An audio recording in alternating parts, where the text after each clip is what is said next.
सभी साथियों का जगदीश प्रसाद अपनी क्लास में स्वागत करता है। और मैं उम्मीद करता हूँ आप सभी स्वस्थ होंगे, खुश होंगे और पढ़ाई अच्छी से कर रहे होंगे। और जैसा कि हमें पता है कि हमने विशेषण कर लिया है पिछली क्लास में, जिसमें 2 विशेषण किए हैं। आज बाकी विशेषण करने की कोशिश करेंगे और आपके ज़्यादा से ज़्यादा समझ में आ रहा होगा मेरी क्लास से या मेरे पढ़ाया हुआ। तो मैं इसी उम्मीद के साथ में आगे से और अपना टॉपिक को बढ़ाते हैं, विश्लेषण करते हैं आगे। बस एक बात है मित्रों कि आप ज़्यादा से ज़्यादा लाइक करें, शेयर करें, सब्सक्राइब करें और आगे से आगे लिंक को सेंड करें। इसी उम्मीद के साथ में विशेषण का बाकी भाग अपन करते हैं। आइए, संख्यावाचक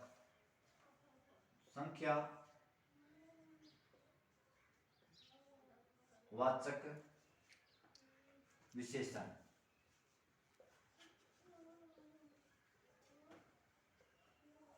जैसा कि नाम से संख्यावाचक विशेषण, जैसा कि नाम से स्पष्ट है कि किसी संज्ञा सर्वनाम की संख्या का बोध कराते हैं, उसे संख्यावाचक विशेषण कहते हैं। अब संख्यावाचक विशेषण कितने प्रकार के होते हैं?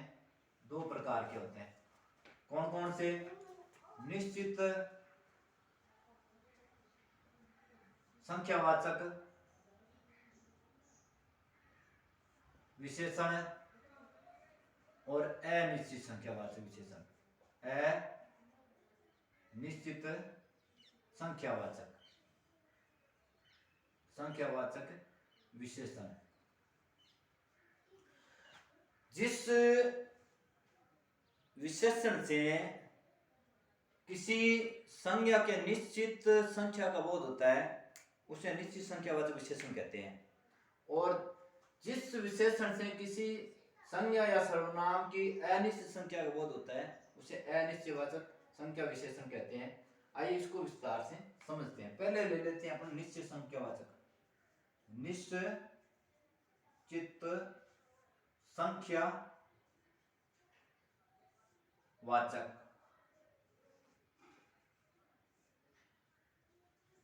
इसके अंदर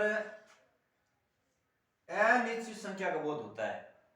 जैसे निश्चित संख्या का बोध होता है, जैसे 4 व्यक्ति, 3 बकरी, 7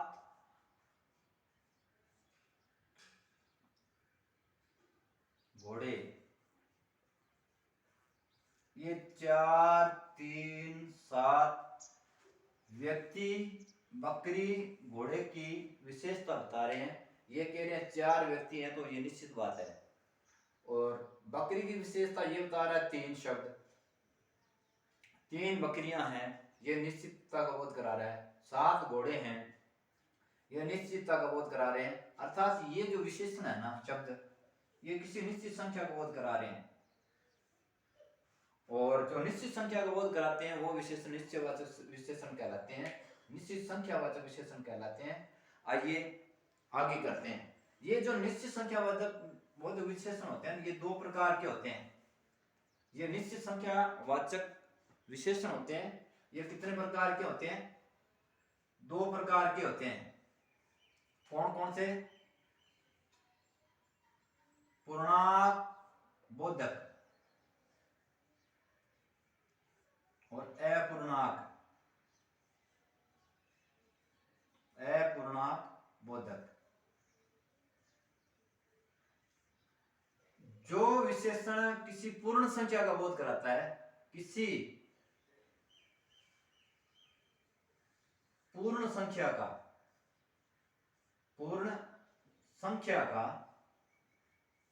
बोध कराते हैं, वो पूर्णांक बोधक संख्या, निश्चित संख्या बोधक विशेषण कहलाते हैं। जो अपूर्ण संख्या का बोध कराते हैं वो अपूर्ण निश्चित संख्या बोधक विशेषण कहलाता है। तो इसको उदाहरणों के माध्यम से समझ लेते हैं, देखते हैं आगे। इसको सबसे पहले अपने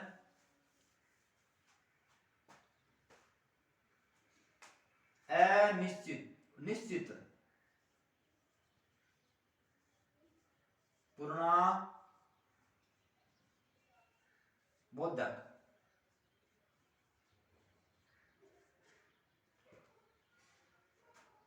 विशेषण करते हैं। इसका उदाहरण है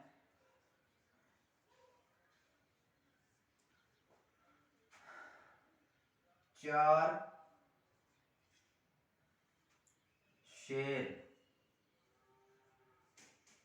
ये शेर नातोल वाला नहीं है भाई, जंगल में रहता वो शेर है। 3 गाय, 5 भेड़। ये 4 3 5 ये शेर की 4 संख्या है, गाय की 4 संख्या है और भेड़ की 5 संख्या है। ये निश्चित संख्या का बोध करते हैं। ये जो इकाई है ना 4, ये पूर्णांक बोधक है, पूर्ण संख्या है। और 3 है, ये भी पूर्ण संख्या है। और 5 है, ये भी पूर्ण संख्या है। ये पूर्ण संख्या की इकाई आ रही है, इसलिए पूर्ण संख्या का बोध हो रहा है, इसलिए निश्चित पूर्णांक संख्या बोधक विशेषण कहलाते हैं। इसी प्रकार से जो पूर्णांक संख्या नहीं होती है उसको अपूर्णांक बोधक कह देते हैं। दूसरा कौन सा है? अपूर्णांक बोधक। अपूर्णांक बोधक विशेषण संख्या वाचक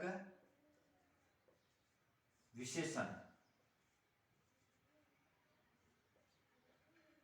ये ध्यान रखना, पूर्णांक और अपूर्णांक दोनों निश्चित संख्या का बोध कराते हैं, निश्चित संख्या का बोध कराते हैं। इसमें ले लेते हैं 2.5,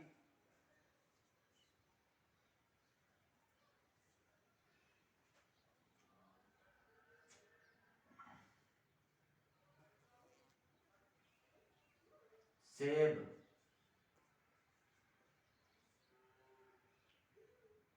डेढ़, सेब नहीं यहां कर लेते हैं अपन, रुपए, 1.5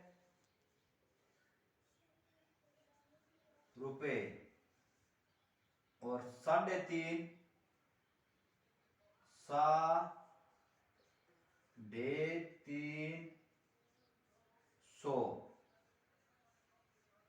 ये 3.5, ये जो 2.5 1.5 350 3.5 ये अपूर्णांक बोधक संख्या है, अपूर्णांक बोधक संख्या है, इसलिए ये किसी संख्या की विशेषता बताएगा ना, वो है तो निश्चित, लेकिन पूर्ण संख्या नहीं है, वो अपूर्ण संख्या है, इसलिए अपूर्णांक निश्चित संख्या बोधक विशेषण से कहते हैं। अब आ जाते हैं अनिश्चित संख्या बोधक विशेषण की बात करते हैं।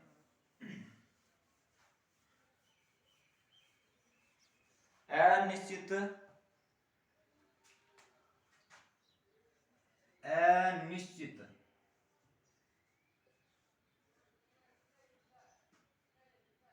संख्या बोधक विशेषण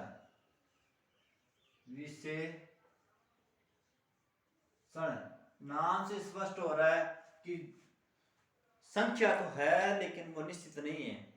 जब संख्या का अनिश्चय का बोध कराते हैं और ऐसे विशेषणों का प्रयोग किया जा रहा है उसको अनिश्चित संख्या बोधक विशेषण कहते हैं। जैसे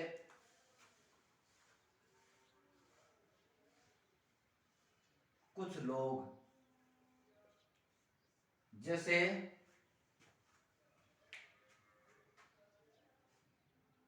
कुछ लोग, कुछ छात्राएं,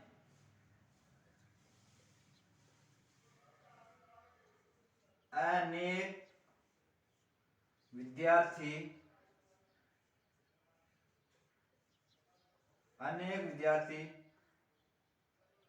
कक्षा में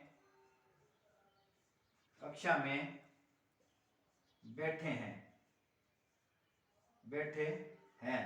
ये अनेक शब्द, ये कुछ ये लोगों की अनिश्चित संख्या का बोध करा रहे हैं, इसलिए अनिश्चयवाचक संख्या बोधक विशेषण कहलाते हैं। चलिए आगे दूसरा विशेषण करते हैं। दूसरा विशेषण जो है वो क्या है? परिमाण बोधक विशेषण है। कौन सा है? चौथा नंबर कौन सा आ गया? परिमाण बोधक विशेषण।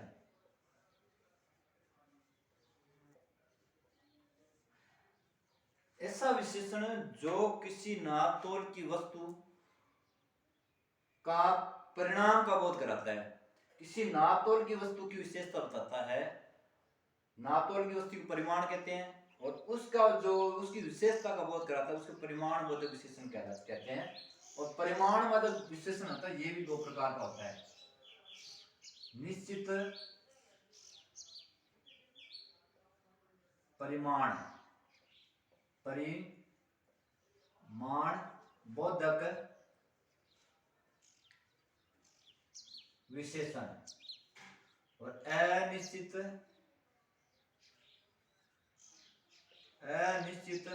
परिमाण बोधक विशेषण। जो निश्चित परिमाण का बोध कराता है वो निश्चित परिमाण बोधक विशेषण कहलाता है और जो अनिश्चित परिमाण का बोध कराता है वो अनिश्चित परिमाण बोधक बोध कराता है।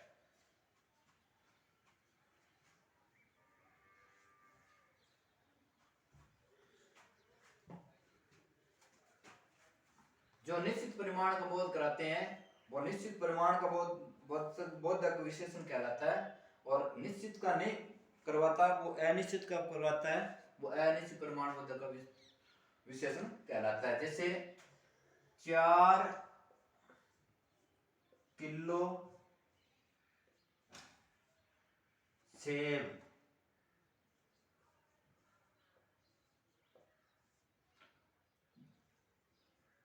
5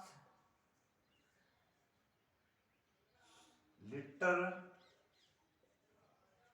दूध 3 लीटर पानी। यह निश्चित परिमाण बोधक है।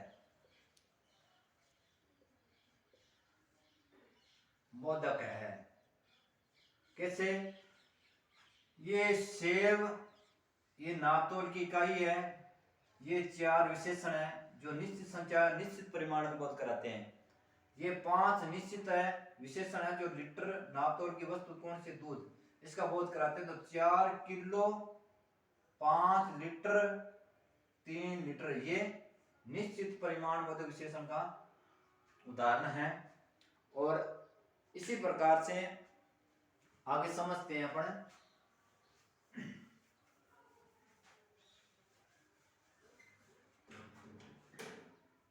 अनिश्चित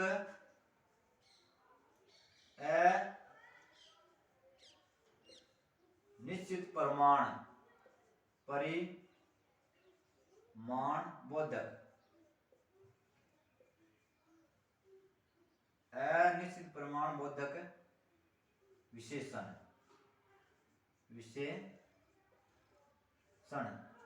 इसमें जो परिमाण की इकाई होती है वो निश्चित नहीं होती है, अनिश्चित होती है और अनिश्चित परिमाण का बोध कराते हैं वो अनिश्चित परिमाण बोधक विशेषण कहलाते हैं। जैसे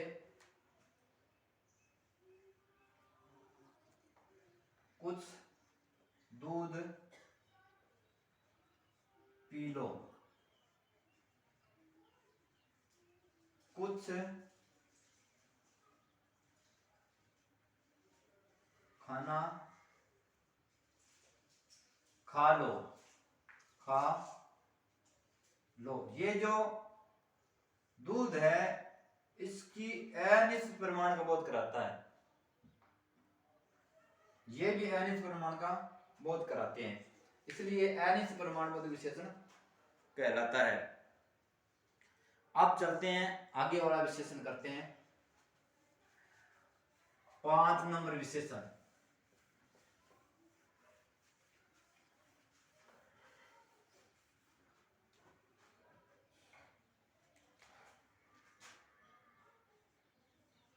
व्यक्ति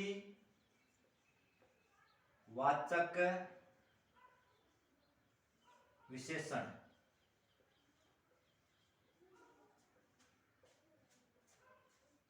व्यक्तिवाचक विशेषण उसे कहते हैं जो किसी व्यक्तिवाचक संज्ञा या स्थान का बोध कराता है, किसी व्यक्तिवाचक वस्तु या स्थान की विशेषता बताता है, उसे व्यक्तिवाचक विशेषण कहते हैं।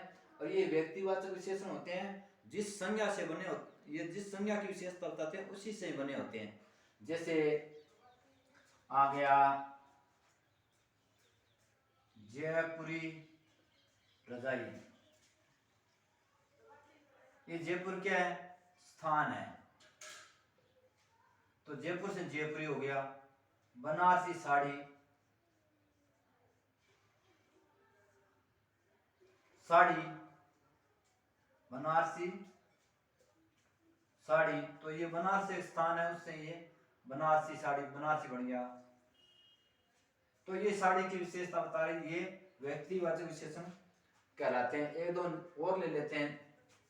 नागपुरी संतरे, नागपुरी संतरे, ये नागपुर, ये नागपुर महाराष्ट्र स्थान है, उस स्थान का बोध कराते हैं, विशेषता बता रहे हैं, उस स्थान की विशेषता बताते, इसलिए ना व्यक्तिवाचक विशेषण कहलाते हैं। आगे चलते हैं, अंतिम विशेषण कर लेते हैं अपन, विभागवाचक विशेषण। अंतिम कौन सा है, छठा, विभागवाचक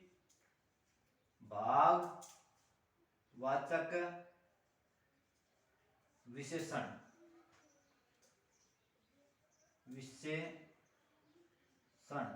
ये विभागवाचक विशेषण होता है, ये किसी संज्ञा या सर्वनाम को विभागों में बांट देता है, उसे विभागवाचक विशेषण कहते हैं। जैसे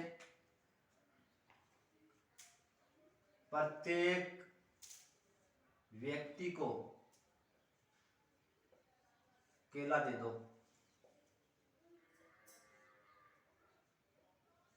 प्रत्येक व्यक्ति को केला दे दो, ये प्रत्येक व्यक्ति विभाग का बोध कराता है।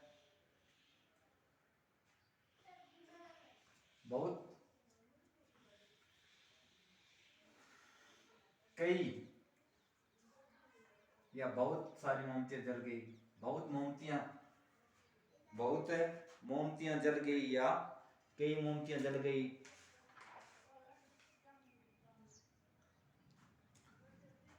विभागवाचक में प्रत्येक आ गया, 20 मोमबत्तियां जल गई, 20 मोमबत्तियां जल गई। ये इस मोमबत्ती की विशेषता कौन बता रहा है, 20। तो ये क्या है, विभागवाचक विशेषण कहलाता है। विद्यार्थियों, आपको मेरी क्लास कैसे लग रही है? मेरी इच्छा रहती है कि आपको ज़्यादा से ज़्यादा समझाया जाए और आपकी वो बातें ज़्यादा से ज़्यादा समझ में हो जाए, आपका ज्ञान स्थायी हो जाए, आपकी परीक्षा में ज़्यादा से ज़्यादा काम आए, आप भी सफल हो जाएं। आप बड़ी मेहनत कर रहे हैं, इसलिए मेरी भी इच्छा होती है कि आपको फ्री में क्लासें मिले। तो ये फ्री क्लासें हैं, इसका आपको कोई शुल्क नहीं लगता। हाँ, एक बात और है, आपको कहीं कोई चीज़ समझ में नहीं आती है तो आप मुझे फ़ोन कर दिया करो। मेरे नंबर आपको दे देता हूँ मैं, 80 94 27 58 22। ये मेरे व्हाट्सएप नंबर है, आप व्हाट्सएप भी कर सकते हैं। कोई चीज़ समझ में नहीं आई है, आपको कौन सा टॉपिक पढ़ना है, उसके लिए भी आप व्हाट्सएप कर सकते हैं। और आप फीडबैक भी व्हाट्सएप पे दे सकते हैं, सर आज इसको ऐसे पढ़ाओ या इसकी क्लास लेके आओ और इतने बजे लेके आओ। वो मैं आपको, जैसे ही आप होंगे आप इस सलाह के साथ चलते रहेंगे। मेरा उद्देश्य है कि आपको ज़्यादा से ज़्यादा पढ़ाया जाए, बढ़िया पढ़ाया जाए, फ्री में पढ़ाया जाए। आप बस इतना कर दिया करो, मेरे चैनल को सब्सक्राइब करवा दिया करो, लाइक करवा दिया करो, आगे लिंक को सेंड कर दिया करो। आप एक बार जरूर देखें, आपको अच्छा लगे तो मेरी क्लास को देखें, नहीं तो आप मुझे ये सजेशन दे सकते हैं कि सर आज इसको ऐसे पढ़ाते तो और बढ़िया रहता, तो आगे से उस क्लास में सुधार किया जाएगा। आपको मेरा पढ़ाना कैसा लगता है आप प्लीज़ मेन कमेंट बॉक्स में कमेंट कर सकते हैं, और व्हाट्सएप में मुझसे बात करके भी मुझे बता सकते हैं। इसके साथ में इसी उम्मीद के साथ जगदीश प्रसाद को इजाज़त दीजिए। नमस्कार।